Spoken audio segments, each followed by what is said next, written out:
24 दिसंबर 1999 Christmas की पूर्व संध्या नेपाल के काठमांडू एयरपोर्ट से एक विमान उड़ान भरता है और विमान में 176 लोग सवार थे। कुछ ही लोग परिवार से वापस लौट रहे थे और कुछ लोग छुट्टियां मनाने के लिए जा रहे थे। किसी को अंदाजा तक नहीं था कि कुछ घंटों में उनकी ज़िंदगी बदलने वाली है। उड़ान भरने के कुछ ही मिनट बाद 5 नकाबपोश लोग हाथों में चाकू और बंदूक लेकर खड़े हो जाते हैं और ऐसा कुछ बोल देते हैं कि उन लोगों के साथ साथ विमान में दहशत फैल जाती है। उड़ान भरने के कुछ ही मिनट बाद उन्होंने एक ऐसा ऐलान किया जिससे दहशत फैल गई। यह विमान हमारे कब्जे में है। अगले 7 दिनों के लिए, अगले 7 दिनों तक भारत में दहशत का माहौल था। भारत के लोग सांस रोककर बैठे हुए थे और यह थी IC-814 की हाईजैक कहानी। ऐसी घटना जिसने भारत की सुरक्षा व्यवस्था के ऊपर सवाल उठा दिया था। शुरुआत में यह एक सामान्य उड़ान थी। 24 दिसंबर 1999 इंडियन एयरलाइन की फ्लाइट IC-814 काठमांडू एयरपोर्ट से दिल्ली के लिए उड़ान भरती है। मौसम साफ था, बच्चे खेल रहे थे, क्रू मेंबर्स यात्रियों को भोजन परोस रहे थे। सब कुछ सामान्य लग रहा था, लेकिन विमान में मौजूद एक खतरनाक मिशन निकले पर थे। उन्होंने कई दिनों तक इस ऑपरेशन की तैयारी कर रखी थी और अब बस समय आ चुका था जिस सभी का इसको इंतजार था। विमान पर कब्जा। एक व्यक्ति अचानक खड़ा होता है, उसके हाथों में चाकू और कुछ गन रहती है। यात्रियों में अफरा तफरी बन जाती है। कुछ ही सेकंडों में उसके साथियों भी इस विमान को हाईजैक कर लेते हैं। उनमें से एक क्रू मेंबर की तरफ जाता है, जिसमें से वो पायलट के कॉकपिट में घुस जाता है और पायलट से बोलता है, इस विमान की दिशा बदलो।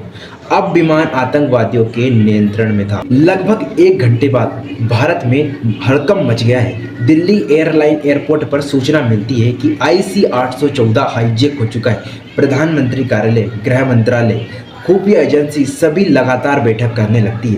पूरे देश में खबर फैल जाती है। टीवी चैनलों पर यह खबर केवल एक ही समाचार चल रहा था, IC-814 हाईजैक है। Plane was carrying 11 crew members and 179 passengers. We were blindfolded, we all of us with our heads down. Passenger है, उनकी सेफ्टी हमारी सबसे बड़ी प्रायोरिटी। पर असली संकट अभी शुरू हुआ था। एक ऐसा समय आने वाला था जिस पे आप सभी को हैरान हो जाएंगे। विमान के लगातार उड़ान भरने के बाद विमान में लगभग फ्यूल खत्म होने की कगार पे आ जाता है और इसी कारण से अब विमान को इंडिया के अंदर लैंड कराना बहुत ज़रूरी था, क्योंकि विमान के पास टाइम बहुत कम बच चुका था। क्योंकि विमान को दिल्ली में न उतार कर उससे आगे उतारा गया, इसलिए विमान का फ्यूल बहुत ही कम बचा हुआ था। इसी कारण से अब विमान को अमृतसर में उतारा जाना था, पर आतंकवादियों को यह बिल्कुल भी गवारा नहीं था। पर पायलट की बातों की वजह से विमान को उतारा गया और पायलट की कोशिश ने और एक अच्छा सफलता की तरफ रंग दिखाई और उन्होंने विमान को अमृतसर के विमान हवाई अड्डे पर उतारा गया। वह क्षण था जब शायद भारत के पास कहीं ज़्यादा यहाँ पर कोशिश करने का मौका था, लेकिन समय निकल चुका था। कोई स्पष्ट निर्णय नहीं लिया गया, काफ़ी टाइम इसमें लग गया। इसी वजह से विमान को दोबारा से हवा में ले जाया गया, क्योंकि यहाँ पर आतंकवादियों ने विमान में बैठे हुए लोगों पर हमला करना शुरू कर दिया। लगभग 1 से 2 व्यक्तियों को यहाँ पर मौत के घाट उतार दिया गया। तो इसी वजह से अब विमान को फिर से आसमान में ले जाया गया। आज भी कई विशेषज्ञ बोलते हैं कि अगर अमृतसर में वो समय से फैसला ले लेते तो विमान को अमृतसर में ही बचाया जा सकता था, उन सभी क्रू मेंबर्स को भी बचाया जा सकता था। अब आता है सबसे मेन पॉइंट और सबसे बड़ी घटना, जहां पर इस विमान से अब विमान जैसे ही हवा में पहुंचता है वैसे ही अब विमान को पाकिस्तान की तरफ मोड़ दिया जाता है, क्योंकि पाकिस्तान की तरफ इस विमान को ले जाने का एक मुख्य कारण था, क्योंकि उन्हें आतंकवादियों को रिहा करना था। अब पाकिस्तान विमान की ओर बढ़ रहा था, लेकिन ईंधन खत्म होने के कारण विमान लाहौर में उतारा गया, क्योंकि अमृतसर में विमान फ्यूल इंजेक्ट हुआ ही नहीं था, क्योंकि आतंकवादियों को समझ में आ गया था कि यहाँ पर कुछ ना कुछ गड़बड़ है। इसी वजह से विमान को अब लाहौर में उतारा जाना था, क्योंकि पाकिस्तान की एयरबेस ने इसे उतारने से मना कर दिया। रात के लगभग यहाँ पर टाइम काफ़ी ज़्यादा हो चुका था। देन इसी वजह से विमान के यहाँ पर इसे उतारना बहुत ज़रूरी था। तो विमान को उतारा गया फिर लाहौर में उतरने के बाद विमान फिर उड़ा, क्योंकि फिर दुबई पहुंचा। विमान दुबई पहुंचने के बाद अधिकांश लोग वहां बंधक बने हुए थे। डर लग रहा था, डर लगातार बढ़ रहा था। किसी को पता तक नहीं था कि अगला दिन में क्या होने वाला है। इतना सब कुछ होने के बाद अब विमान को पाकिस्तान एयरबेस ने उतारने से मना कर दिया। तो आतंकवादियों ने विमान को, अब अफगानिस्तान और कांधार आतंक का अंतिम पड़ाव बचा हुआ था, तो उन्होंने अब विमान को उतारा कांधार में। आखिरकार विमान अफगानिस्तान के कांधार पहुंच गया।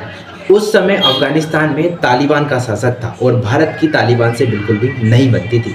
भारत को भरोसा ही नहीं था कि तालिबान इससे कुछ कर पाएगा। अब भारत के सामने स्थिति और बड़ी कठिन और जटिल हो चुकी थी। विमान रेगिस्तान के बीच खड़ा हुआ था, चारों तरफ हथियारबंद लोग यहाँ पर खड़े हो गए थे और तालिबान का कहना था कि हम उनकी सुरक्षा के लिए यहाँ पर खड़े कर रहे हैं। विमान के अंदर यात्री भूख, डर, अनिश्चितता से जूझ रहे थे।